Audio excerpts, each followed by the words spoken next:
Coucou, bonjour à tous, bonjour ou bonsoir à tous. Voici la lame numéro 14.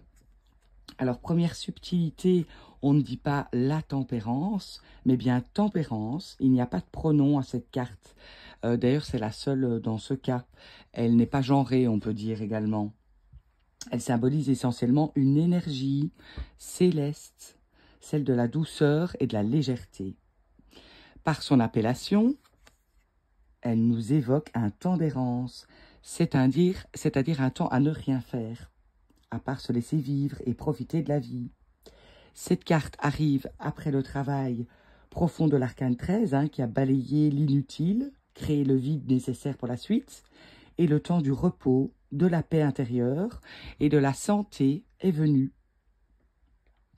Après la carte sans nom, voici la carte sans article, et tempérance est la plus douce des cartes du tarot.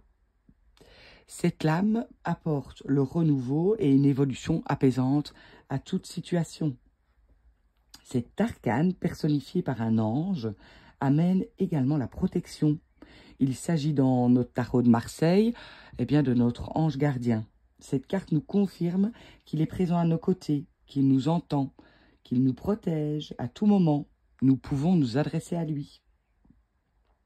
Pour en savoir plus, sachez que Tempérance protège ce qu'elle regarde, donc n'hésitez pas à consulter la carte à sa gauche dans un tirage. Sur le dessin, l'ange est ancré dans la terre, il ne vole pas, bien que ses ailes bleu ciel le lui permettent, mais ce qui signifie que ce personnage ailé peut représenter une personne incarnée, mais qui aurait toutes les qualités d'un ange terrestre, conciliante, aimable, diplomate. Les contours arrondis et les courbes présentes dans le dessin évoquent d'ailleurs une certaine douceur. On le voit directement, contrairement à la carte de la justice, associée à des lignes droites et à des décisions fermes.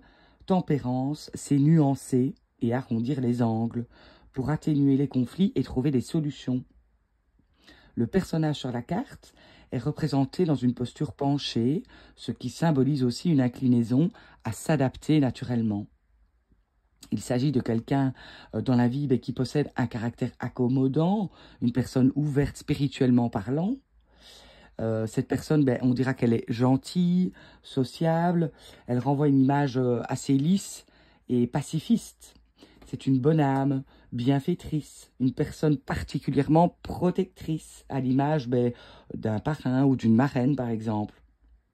De façon métaphorique, cette personne a la capacité de s'envoler pour prendre du recul sur une situation, c'est-à-dire en observant les choses avec hauteur, elle comprend mieux les dynamiques qui sont en jeu dans sa vie. On aperçoit une fleur dans ses cheveux, donc ce qui symbolise son troisième œil. Donc cette personne a le don pour voir au-delà. Elle se fie souvent à son intuition, elle a bien raison, et elle peut aisément recevoir des signes de son ange gardien. Sur le dessin, Tempérance tient un récipient dans chaque main et de l'eau s'écoule entre ces deux jarres. Avec aisance, elle fait circuler entre elles les énergies et les fluides. L'eau est associée à la purification. En la mélangeant, elle crée l'harmonie et l'équilibre dans sa vie. Et de cette manière, elle guérit. Cette scène illustre parfaitement le principe des vases communicants et l'idée que toute énergie est interconnectée. En prenant soin de son corps, on va mieux dans sa tête et vice-versa.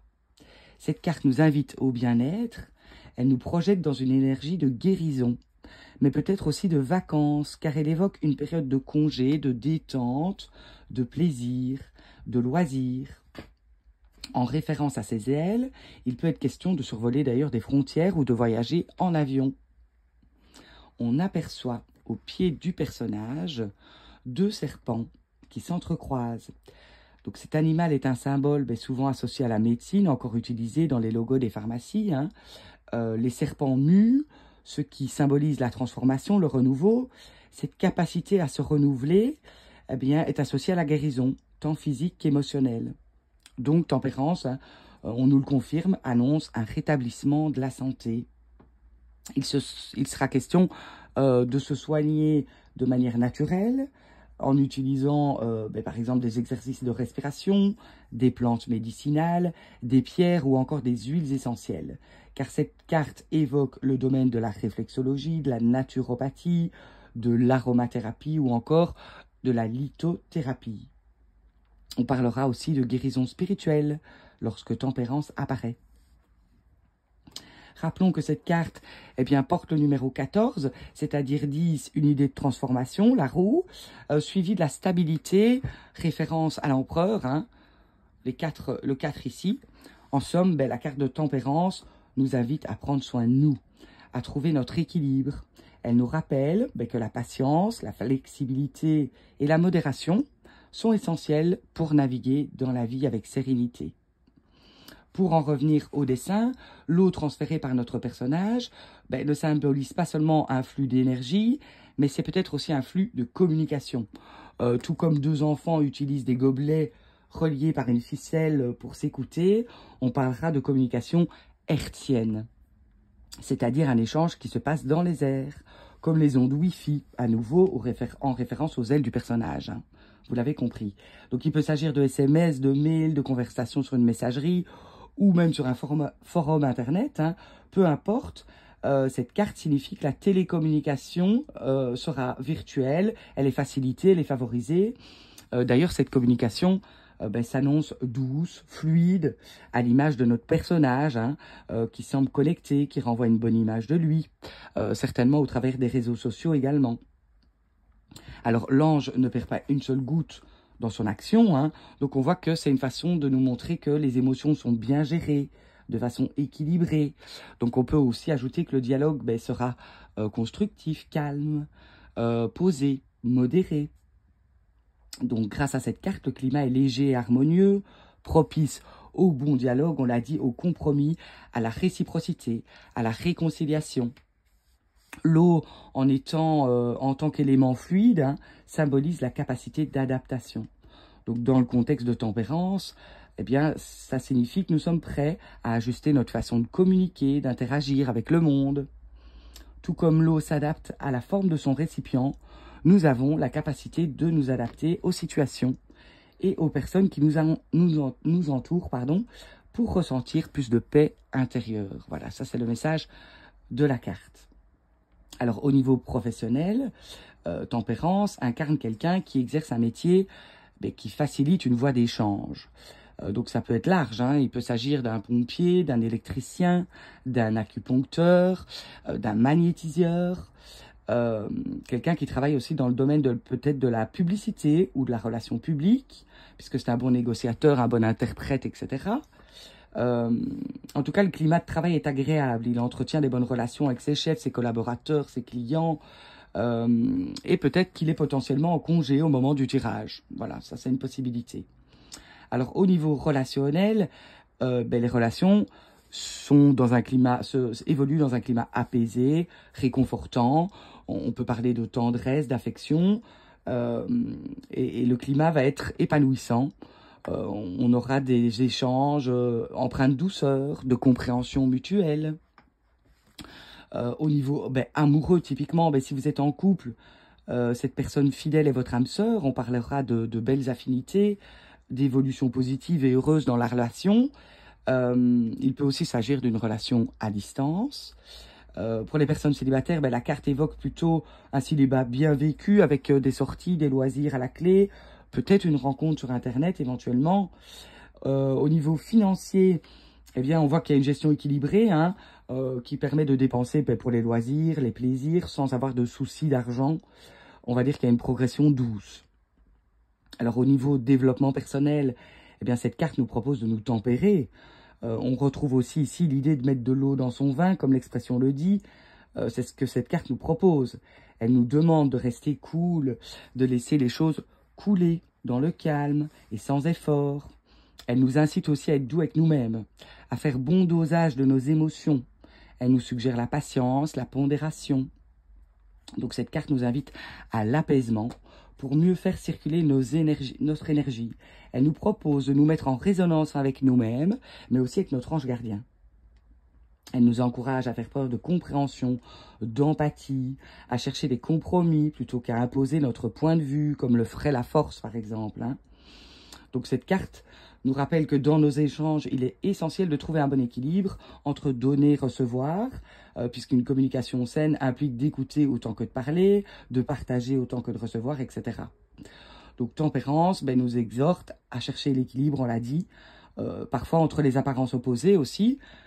Cette carte ça peut s'adresser à quelqu'un qui se sent un petit peu en déséquilibre. Hein. Donc le travail de cette carte, on nous dit qu'il ne s'agit pas de couper, mais bien d'ajouter une passion qui nous tempère à celle qui pourrait peut-être nous faire du mal. Par exemple, la confiance à la jalousie ou la sobriété à la gourmandise.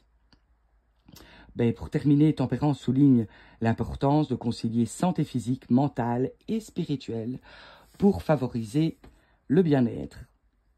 Alors, je veux aussi passer un message clé important. Il est crucial d'aborder le sujet de la santé avec délicatesse et respect. N'oublions pas que la lecture des cartes est une projection, une interprétation personnelle et c'est pas un diagnostic. Donc, même si avec cette carte, on peut conseiller l'utilisation des médecines douces, ça ne doit en aucun cas substituer un traitement médical éventuel en cours. On est bien d'accord, hein? Soyez attentifs à ça. Merci. Je vais toucher un mot aussi sur la carte à l'envers, avec quelques mots-clés. Eh bien là, il s'agira de fatigue, d'une perte d'énergie, hein, de manière générale. La personne a du mal à concilier ses énergies, donc est stressée. Il s'agit certainement d'un mauvais échange ou d'un souci de communication. Cette personne est en train de trop peser le pour et le contre, et du coup, est peut-être impatiente, donc rongée par des émotions, on l'a dit, certainement des émotions inexprimées. Et il y a aussi un refus de spiritualité quand la carte sort à l'envers. La personne ne croit pas en son ange gardien, n'utilise pas les pierres, ne croit pas en la magie des pierres, par exemple, ne fait pas de soins pour elle-même, voilà, et c'est de ça qu'elle manque. Voilà, je vous rappelle aussi que si vous êtes intéressé de retrouver les mots-clés pour chaque carte, eh bien n'hésitez pas à suivre mon site internet, donc c'est-à-dire tarot-mode.com. Il y a un onglet apprendre le tarot et j'ai moi-même réalisé des petites cartes avec chaque fois les mots-clés à l'endroit et à l'envers. N'hésitez pas à les utiliser, ça me fait plaisir, hein, elles sont là pour ça. Et n'hésitez pas aussi à me suivre sur Instagram, Facebook et même sur TikTok. J'organise bientôt un atelier d'apprentissage le samedi 21 juin. Ce sera l'après-midi de 13 à 15 h et c'est dans le cadre du boudoir de la sorcière. Pour ceux qui me suivent, ce sera à Floreffe, à l'abbaye de Floreffe. Je vais me déplacer avec ma petite caravane pour fêter le sabbat de Lita. J'en ai parlé ici, j'en ai parlé sur mes réseaux récemment. Si vous voulez plus d'infos, n'hésitez pas à m'écrire. En tout cas, merci pour votre fidélité et à très vite, à très bientôt. Prenez soin de vous.